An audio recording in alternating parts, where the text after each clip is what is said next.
Hi guys, I'm Rick. Welcome to my kitchen. Today I make a pressure cooker beef brisket with mushroom and onion gravy. Before we get started, I'd like to say that I wanted to hit 3,000 subscribers by Easter, and I hit that early, thanks to my subscribers old and new.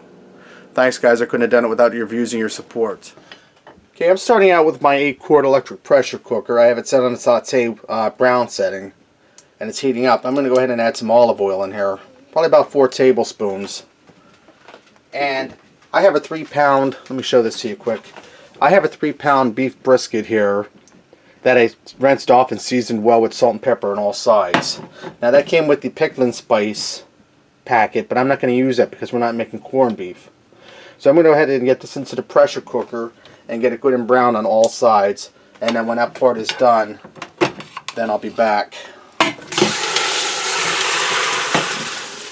Okay, while my corned beef brisket finishes browning, I'm going to mix together my sauce to dump in with it. Now I'm going to start with a half a cup of red cooking wine. You can also use red wine if you like. I'm going to add in a cup of beef broth, or you can use beef stock. And I have 2 tablespoons of brown sugar in there already. My brown sugar gets hard as a rock. If anybody has any suggestions on how to keep that from happening, I'd really appreciate your advice. Okay, and I'm going to put in a tablespoon of tomato paste.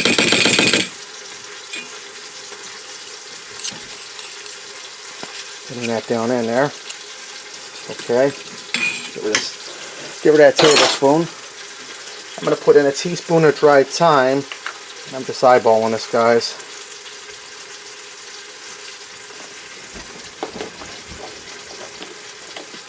Stir that up. And you just want to blend this till the tomato paste dissolves or breaks up pretty good in there. Okay, now that my corned beef is done browning, I'm going to go ahead and add in that liquid solution I made, the beef broth, red wine, and etc. Bring it down in there, and I'm going to knock that tomato paste down there. It didn't dissolve. Now I'm going to add in an 8-ounce package of sliced mushrooms, 1 bay leaf. Now I have 3 medium onions here I sliced up, and 2 cloves of garlic that I smashed up. They're going to go down in there. I'm just going to tuck everything down and around here, and it doesn't have to be totally submerged in a liquid, because once that pressure builds up, there's going to be steam everywhere, and that'll get that nice and moist. Now I'm going to take my lid, put it on here, and make sure I have this sealed up. Okay, now I'm going to set this to pressure cook on high pressure for 1 hour. Let me try not to go over here. And what this will do is this will come up to pressure, and then my timer will start counting down. Alright, my brisket's done. I did a quick release on the pressure. I'm going to take it out of here and tin it with foil and let it rest for 10 minutes while we work on the gravy. And this is real tender, guys. I can tell just by the way the fork went into it. Okay, now that I took my brisket out, what I did is I put this on pressure cooker high with the lid off. And I have a flour water slurry here. I'm just going to stir some in until it starts to thicken up.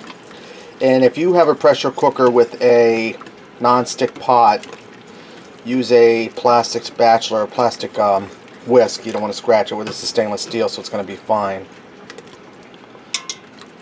And that didn't take much of that at all. It's already starting to thicken up. So I'm going to let this cook here to get nice and thick. And then when it's time to get that brisket, uncover that brisket and cut into it, I'll be back.